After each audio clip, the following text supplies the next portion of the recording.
So today's focus for our Zoom meeting for our new and emerging special education teacher cadre is the impact of poverty on education. And so we've got a couple different folks that's going to provide some information for us today. And so if you all can see my screen, I'm going to bring up just a PowerPoint. Let's see. Sorry. Bernadette and then Brana, if she can join with us, talking just a little bit about the bridges of poverty and just some information that they are going to bring and share with us today. So if either one of you all want to go ahead and Bernadette take over and just talk a little bit about. Okay. Brana, feel free to interject anytime you want to. This is a training that Desi and Brana and I do together usually. And we went to Oklahoma years ago and received the Bridges Out of Poverty training. But before that, I attended the Ruby Payne poverty training here and read that book, and it really kind of changed my life, and it made me look at things a whole lot differently, especially after I went to this training and I've worked with it more. Can you change the slide, Dion, or can I?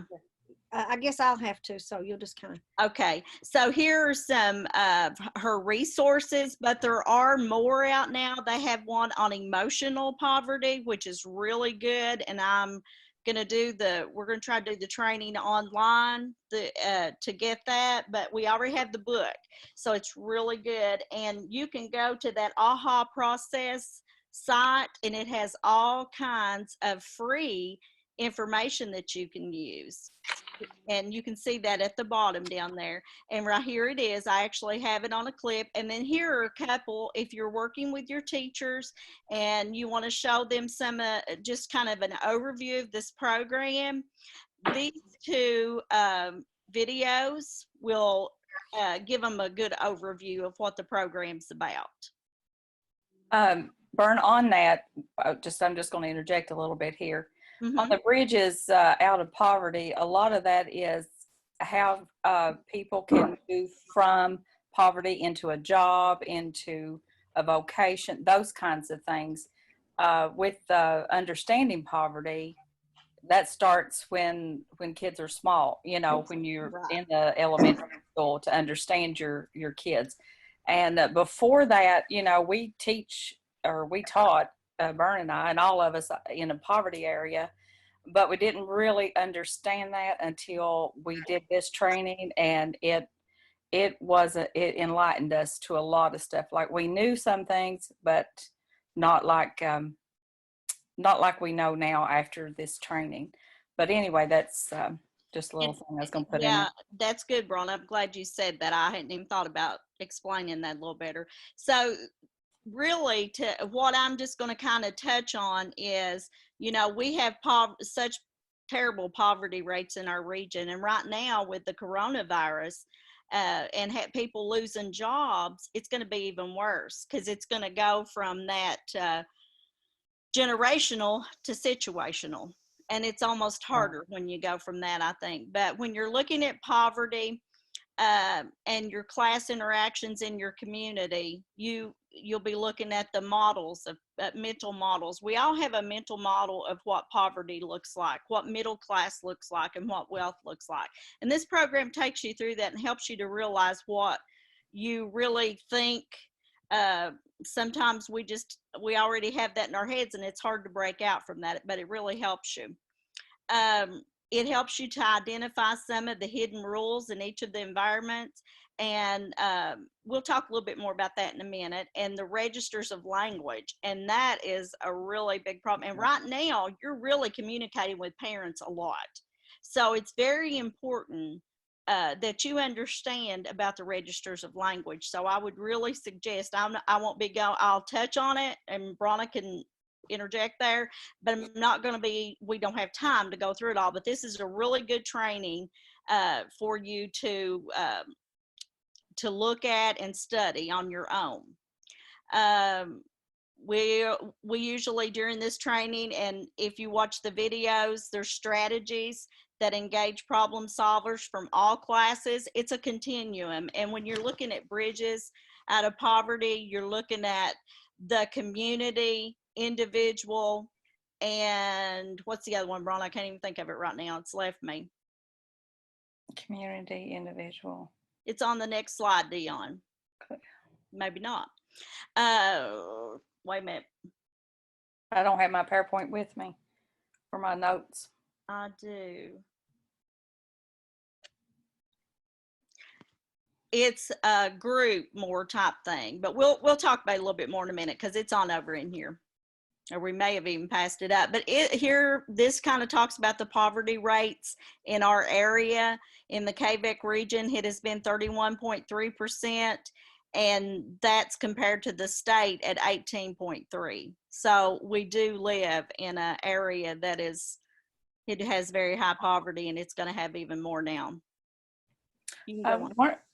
On the poverty, every teacher, and this is just how I feel about it, every teacher before they start teaching, especially in our area, they need this training because it'll change how they think about their kids, and it'll explain some of the things they do and why they do it, and how to talk, as Bern says, to talk to those parents. Well, I'll let you go ahead, Bern. I've lost my train of thought. Go ahead. Okay, this is it's broken down by counties that are within our Quebec area, and it talks about the percentage of children under 18 in poverty. As you can see there, it's a high number. And then in 2016, look, it's even greater than it was in 1999. So it's really a big problem for us, and we know that. We all know that. Okay, Dim. Okay, right here, institutional. Woo! I came up with it. Woo! Okay, so there's a triple lens that you look through, and it's individual, institution, and community. And when you guys are looking at it, you're looking at it more as the individual that is going to be trying to work with those individual parents, individual students.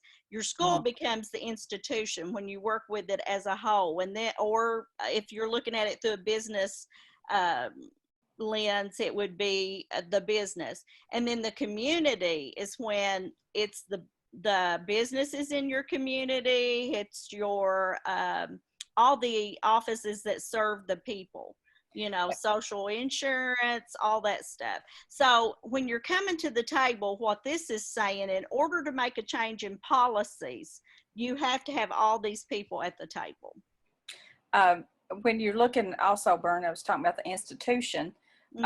What colleges and other institutions are thinking about is like these people who want to come to school that are in poverty, but they can't get there. So how can they change that? Can they run a bus? Can they do these kinds of things to make sure that those kids can get to college, or people who are going back to college? That is a big roadblock for students who want to go to school, but they don't have the means, they don't have the money, they don't have the transportation. And a lot of them, they don't understand about financial aid, which goes back to the high school that, they're going to work with, they need to be working with those kids on FAFSA or whatever. But and to get financial aid, even if they get financial aid, a lot of them can't get to school. So that's one of the things that they talked about at Hazard Community College when we did a training out there. And, some of them have to have childcare and all this. So that's really a big obstacle for people in poverty to get an education. Yeah, absolutely. Okay, Dion. Oh, sorry. It's okay. This so just kind of,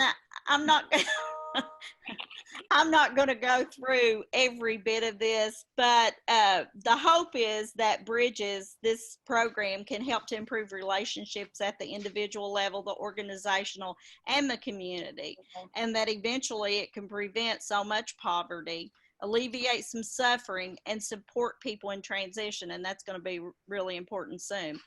And we would hope it would eliminate poverty.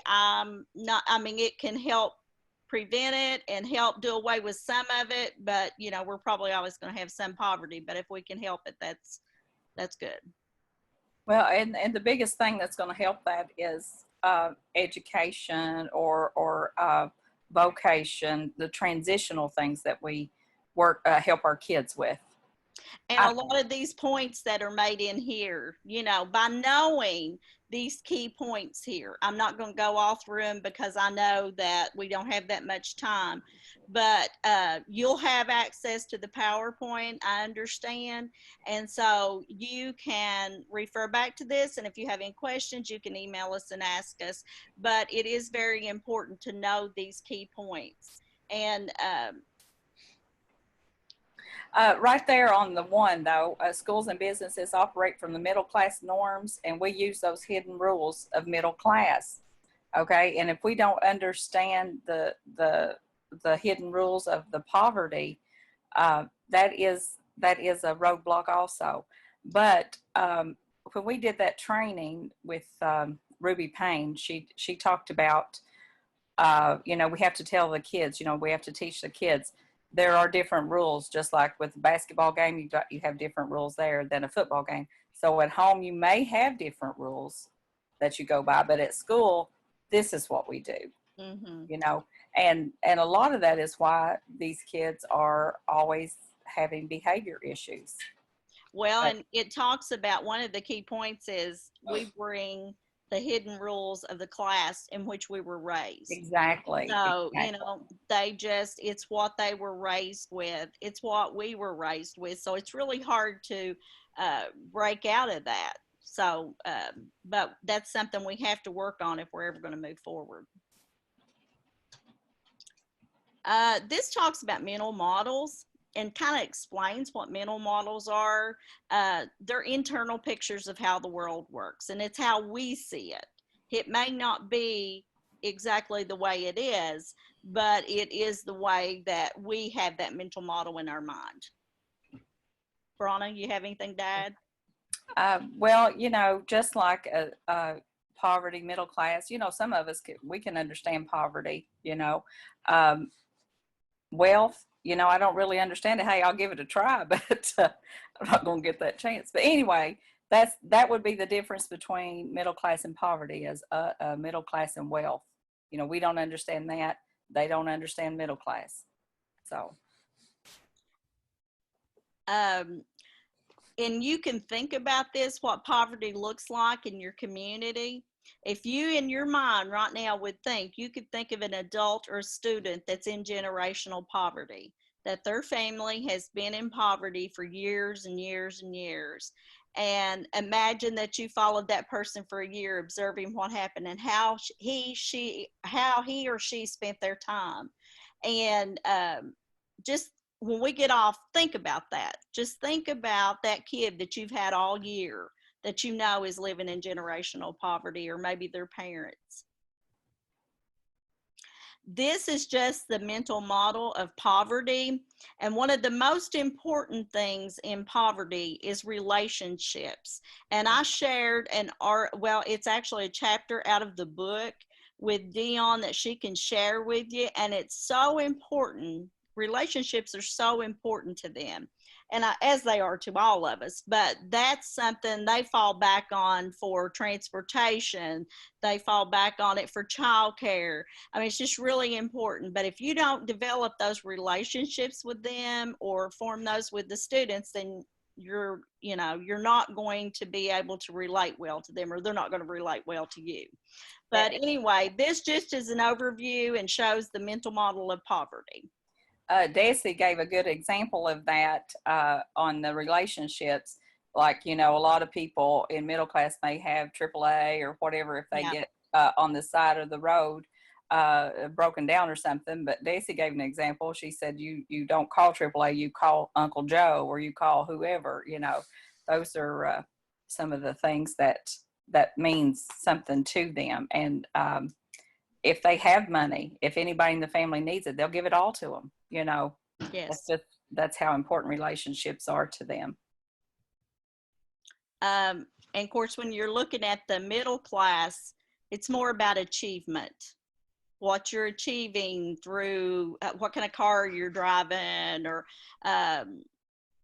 what, to college. yeah, did you get, most middle class, they want their kids to go to college, which we're seeing that change somewhat. It doesn't have to be college, it can be a trade school. And listen, some of those guys make more money than A lot of them do. So, I mean, I think we're learning that as long as they have a skill that they can follow and keep a job. So, but achievement is basically the middle class. Um, when you think of them, that's the mental model right there for them. Rana, anything to add? No, that sounds. And That's of course, the wealthy, they want connections. It's right. all about who you know, what you have, where Who's you're your going to family? go. And it's a competition almost. And it's about building up throughout the years. And in the wealth, they even have different levels of wealth. You have old money, they think they're better than people who made new money in the wealth. So they even have different levels of wealth and how they think about it. But I think as new teachers, it's very important that you understand that and that you learn how to relate to the kids and the parents. You know how to talk to them. And right here, the hidden rules. And we have a separate handout I can send Dion if you can't see this, which I can see it and I can't see anything hardly. But I do have my glasses on though. But this talks about the hidden rules for all these things, possessions, what it means to somebody in poverty compared to someone in middle class and someone in wealth. Money, they think it's to be used and spent. The middle class want to manage it. And of course, the wealthy, they want to invest it and conserve it. It takes all that, and it talks about the language, casual language for poverty. It's always casual. Language is about survival. The formal register is more for the middle class, and it's about negotiation. And then, of course, the formal register is about networking for the wealthy. So it's really good to look at this. It gives you a really good idea of, when you're talking to kids or parents, it helps you to understand them a lot better. One of the things that they talked about, the Frida Parks, who did a training on it, was, even if our kids are in poverty, we don't lower the standards. We don't lower the goals for them just because they're in poverty, because that would be doing them an injustice. But we need to know how to help them to meet those goals. And right here, it talks about the registers of languages and it explains that a little bit more, what frozen is. And of course, that's like the Lord's Prayer and wedding vows, formal, consultative, casual, intimate. So it talks about the different types of language. They talk more in the casual. Now, do we want to teach them to be more formal, like Bronna said? Absolutely. But we have to be able to talk to them first and get them to bond with us in order to get them up here. Because if you start talking to parents and talking down to them or talking in a way that they don't understand that, then you're going to lose them. So there has to be, you do want to get the kids here, but you got to work on that. And you got to use that language to them also, so they'll understand. Yeah. And one of the things, like we use all these different languages depending on the situation. That's right. And that's what we need to teach them, when you're doing this is how you need to talk, it's different. And they need to know that. I mean, to be able to achieve what they need to do for jobs or whatever. And this talks about, it really goes into this in depth in the book, and we'll not do that, but it talks about the definition of resources. And for them, financial is not the only thing that people are living in poverty with. Emotional, mental, spiritual, physical, support systems, relationships and role models, knowledge of hidden rules. These are things that we can help them with. And there's actually some scenarios in the book that they usually work through, and it helps you to understand what these are more and what they mean. Because when I first started with it, I thought, well, but the more I worked with it, I realized there is a difference in emotional and mental. emotional support. Some people have no emotional support. So it might just be that kid needs to have you just to talk to. That parent may need to just unload on you and just release some they may have had a bad day at work and come in to pick up the kid, and they want to talk to somebody about it. And sometimes we have to take that time to listen. So it Right. just talks about the different resources that Yeah, we could help right. them with. And one of the scenarios, which was a real good one, talks about, this lady, she was, she's really doing well, but she had kids at home, and going to school and everything. And she was, I think she was working in a hospital, but she needed to go home to pick up one of the kids. And she didn't have any other supports at home. She didn't have a sister or a mother or anybody close to her that could help her. And she had a boyfriend, those are the things that we don't really think about. If we have that support at home, we don't understand that you can't, and like the boss didn't understand why she had to leave. Well, if you leave, you're gonna be fired. Those are the kinds of things that they deal with on a daily basis. And here is the part that we would end with, the scenarios. And I can share those with Dion if you want, or if you're interested in doing some training, Bron and I could set up like some Zoom trainings with you. We'll be happy to do whatever we need to do. Great. Thank you. I just think right now we've always needed this, but I see this as being something that is going to be vital to getting back to whatever our new normal is, because it's going to take the community, it's going to take the school, and it's going to take the individuals to get us to where we're normal again. Yeah. Right. So looking back at what Miss Bernadette and Miss Brown were talking about, was Ruby Payne's resources that she was talking about. My opinion, and that's what it's worth. I think the most important ones for a school setting, or the most impactful ones for impact that they have on behavior, are the emotional resources. I would think the mental resources, support systems, of course, then relationships and role models, and then also formal register. Because like some of our kids come to us without those support systems. They don't have anyone they can talk to or anyone they can vent to. So a lot of times you become that person that they are able to talk to and to vent to, and you provide them with that support. Also with the mental health needs that a lot of our kids and a lot of our schools are seeing nowadays, we're not just an educated or educational institution anymore. We're a mental health institution and mental health provider as well. So those are just some of the ones that I think impact behavior more than the others, because, financial, our kids come to school and it's great that we feed them.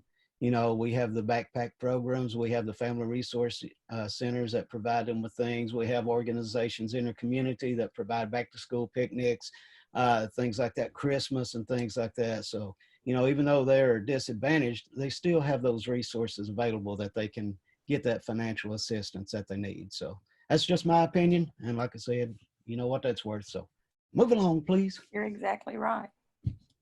Thank you. So I kind of read up on some information from Eric Jensen. He does a lot of brain research, and he looked at teaching with poverty in mind. And I looked at some of the things that he talked about. And so children in poverty rarely choose to behave differently. They are faced daily with overwhelming challenges, and their brains have adapted to these challenges in a way that we often don't understand. And those challenges and the way their brains have adapted often leads to their misbehavior and poor school performance. So what he looked at, the most significant risk factors was emotional, social challenges, acute and chronic stressors, cognitive lags, and health and safety issues. And we'll look briefly at some of those throughout for the rest of the evening. So next, please. And if I'm talking fast, it's because I'm nervous. Y'all just slow me down. So some emotional challenges, some behaviors you may experience in a school setting are listed on the slide here. These behaviors are definitely frustrating to teachers. The important thing is to avoid labeling, demeaning, or blaming students. It's easy for us to condemn students' behaviors and demand change, but you need to realize these are teaching opportunities.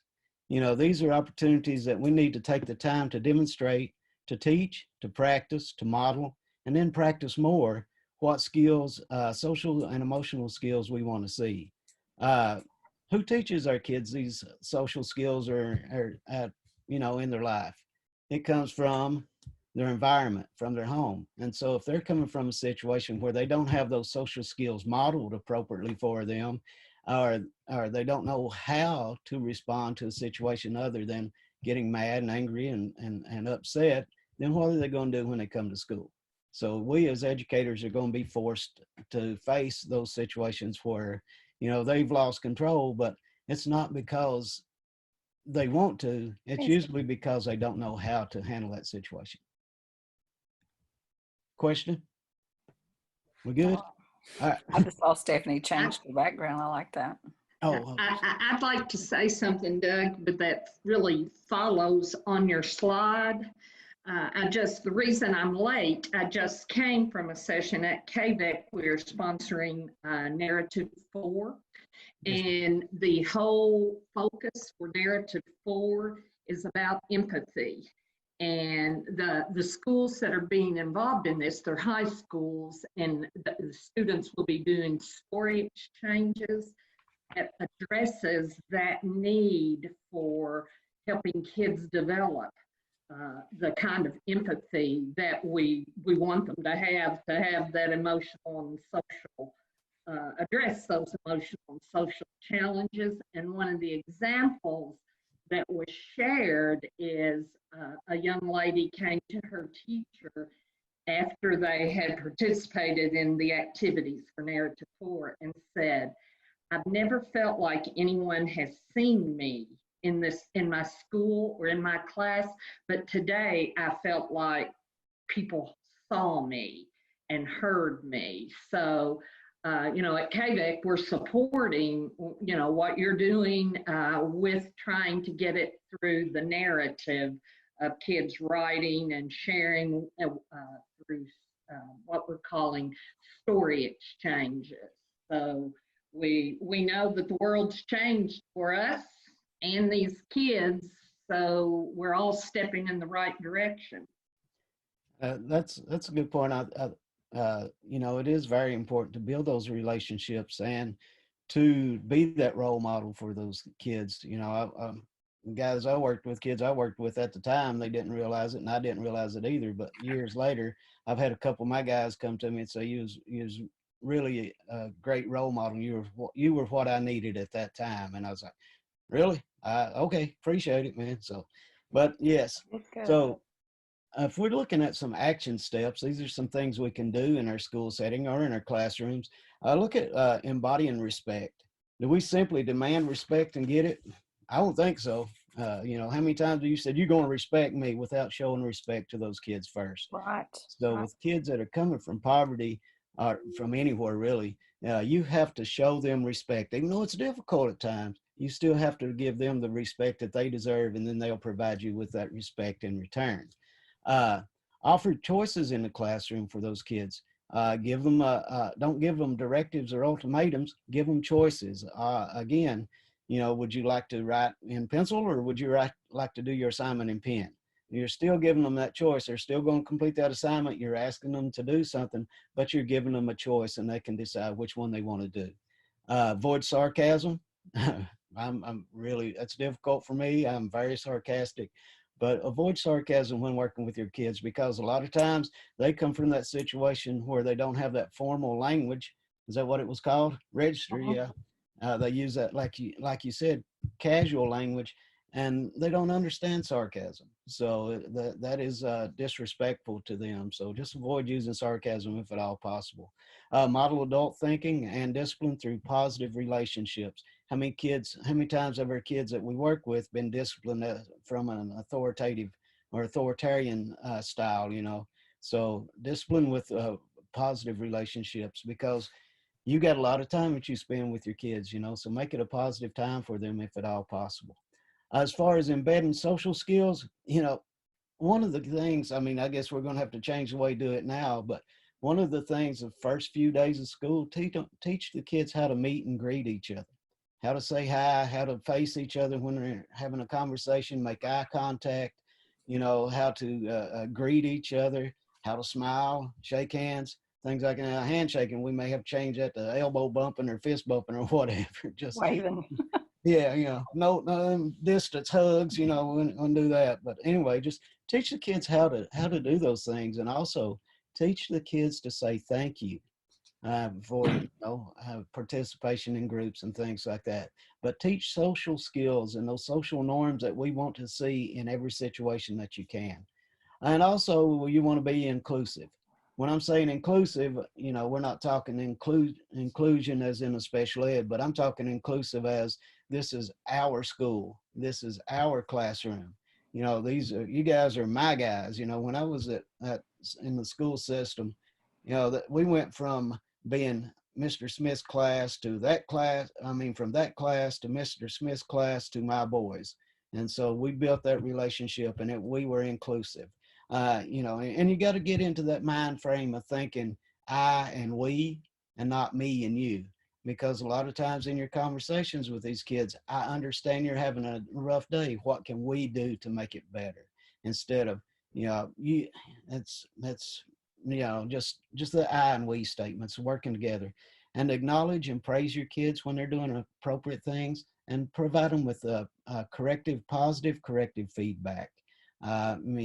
Teach them and show them what you mean by those expectations that you have. Dion, go ahead.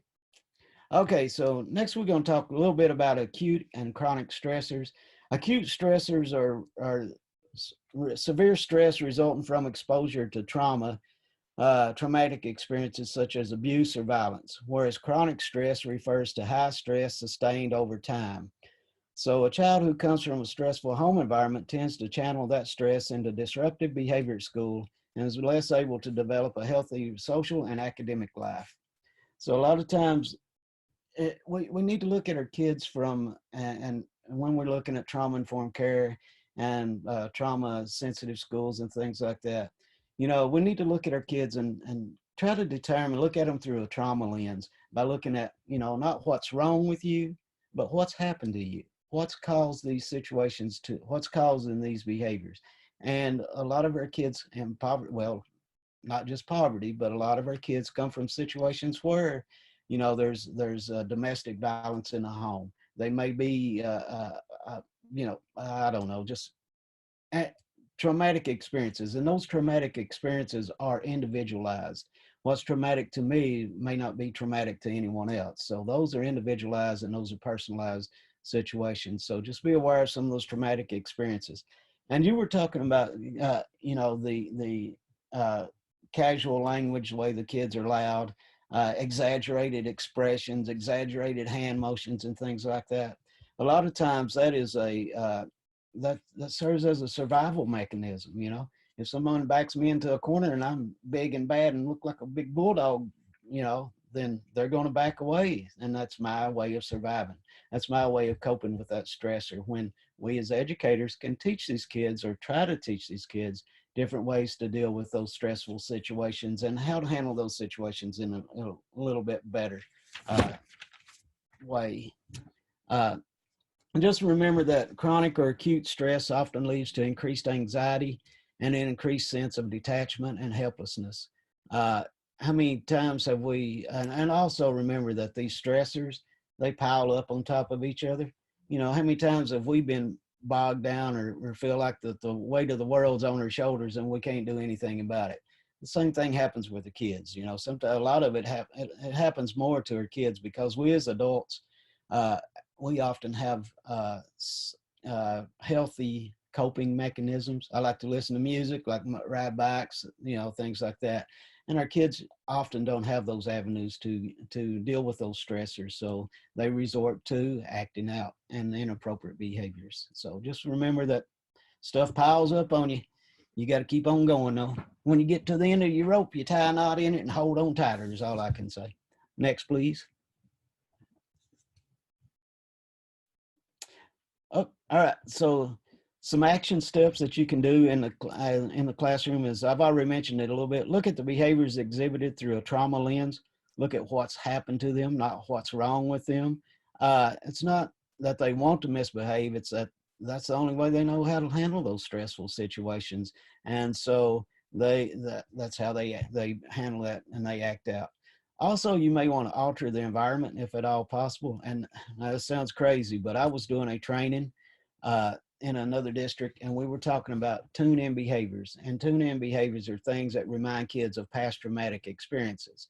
And like, you know, and what happens to us at Thanksgiving, you smell that turkey cooking, then you remember what it was like when mama was around, or what it was like to have Thanksgiving with her parents and stuff like that. That's a tune-in behavior because that reminded you of something that you brought back into your memory. Well, this kid was walking down the hallway and the bell rang, and it's like, man, that's a weird sounding bell. He said, you know what that sounds like? And I thought, no, I said, it just sounds weird. He says, that sounds like the bell that they ring just before they close the doors in the detention center. And so every time that kid heard that bell ring for that transition, what was he thinking about? He started thinking about he started thinking about the detention center that he was in. So, you know, that's one of those things that if you can change it, change it.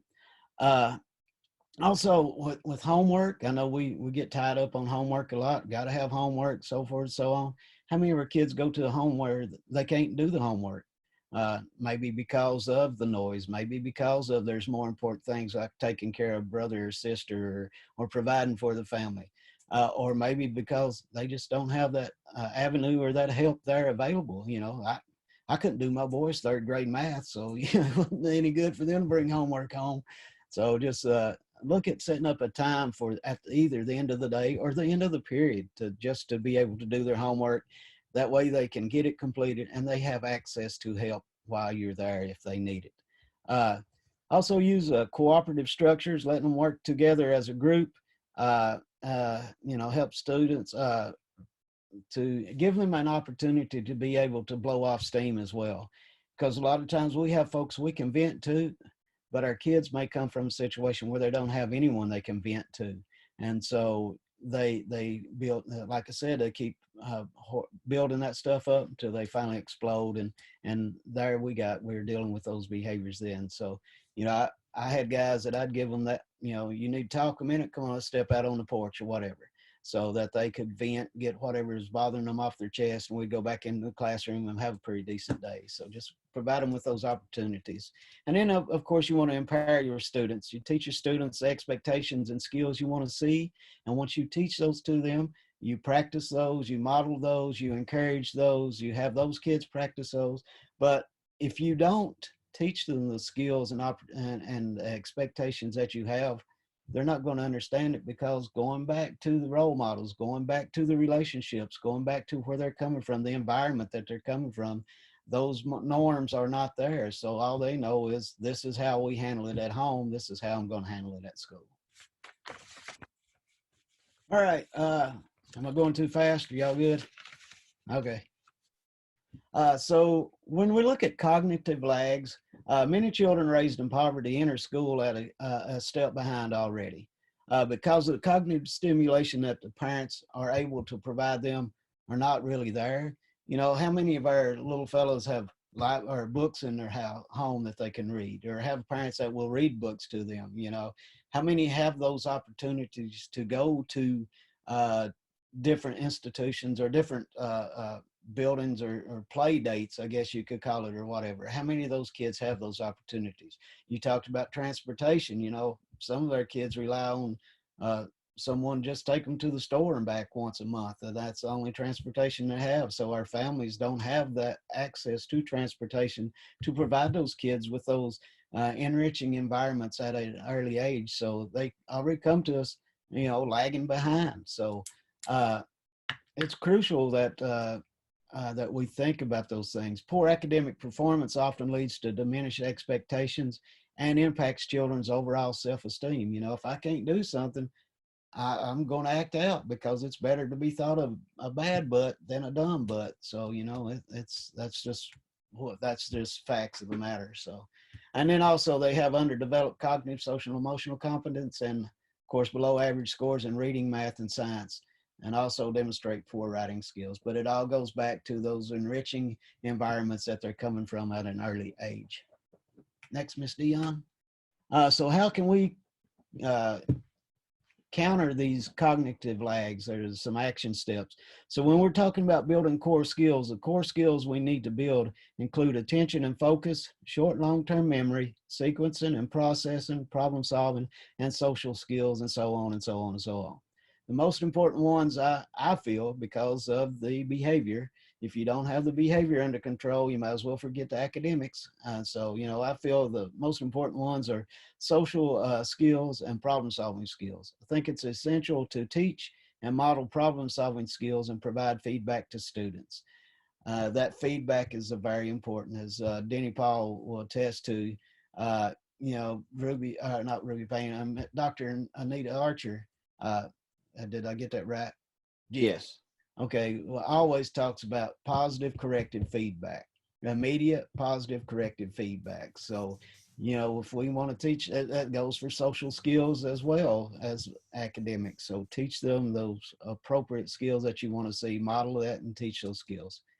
When we're looking at pinpointing assessments, don't just look at academics. You also may want to look at, is there a hearing or vision impairment? You know, do they have poor tracking skills? Are there, you know, along with the reading, math, and writing deficits as well? And then provide hope and support. Teachers should build supportive relationships, provide positive guidance, foster hope and optimism, and take time for affirmations and celebrations. And then the last one, which we don't really have much to do with, but if you recruit and train the best staff you can, if you expect the best, you want to go get the best. And so that's one of the ways to bring up the, to assist students in poverty and help them in the school setting. So if we look at health and safety issues, children from poverty are often subject to such health and safety issues as malnutrition, environmental hazards, and insufficient health care. These impact students by, you can see on the slide, you know, school absences, how long they're absent for, tardiness, incidents of illness during class, and rates of undiagnosed and or untreated health problems or disabilities. So just be aware that there are health and safety issues that come along with coming from those settings that a lot of our kids come from. Next, please. So how can we, what are some action steps that we can take? So if we look at the services that are provided by schools, not only physical health, but we're talking about mental health services as well. And a lot of our schools have mental health services in their building now. And like I said before, we're providing more mental health services to kids than we have in the past. Some ways to support increased health related services. I know we had, what was it, Ronald McDonald would bring the what's that, the dental bus over or whatever to the schools at times. And then some of our schools do have nurses in the schools at this time, and physicians there. You could also think about setting up some way to get kids to be able to have pharmacists bring their medications in and so forth and so on. Just what are some different ways that we can increase the health related services that we provide to our kids? And develop an enrichment counterattack. So what we want to do is provide wraparound services. If you look at multi-tiered systems of support and the interconnected systems framework, we're always talking about providing how we provide and integrate mental health in with academics and behavioral health as well. So you got to think about that a little bit as well. So change the school environment by minimizing the stressors and strengthening coping skills. Use challenging curriculum, offer exercise options, and foster positive, supportive relationships with staff and peers. And so the whole point of school ought to be to enrich the life of every student. What will change students' lives over the long haul? A rich, balanced, sustained, positive, nurturing learning environment. And that's it. Any questions, comments? Make them positive. Thank you. I appreciate it. I hope it was beneficial to you. And Ms. Dion, it's yours.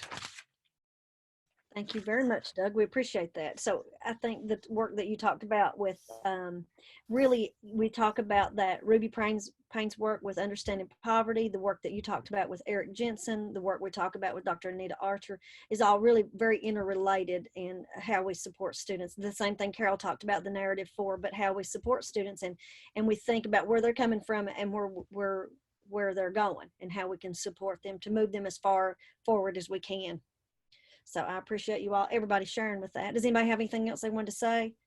One thing that I didn't say that I meant to, I was on the AHA Process website today, and they actually have an article on there that talks about the COVID-19 and how we can discuss it with kids and parents. And it was a really good article on how to help kids deal with that and how to help parents talk to their kids about it.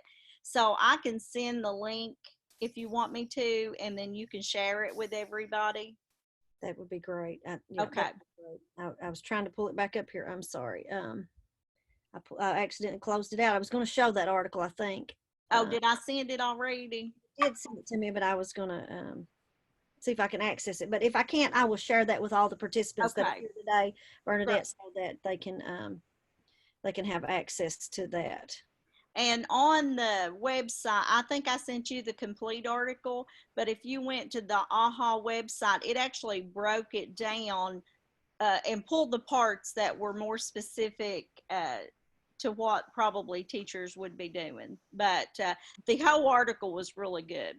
Okay, great. Yeah, I do have that, and I'll put those all those links together. So when we put this particular Zoom meeting on there with all the resources, we'll make sure that you all have all the resources that go along with the information that Bernadette and Bronna shared with us today. So thank you guys very much. We appreciate it.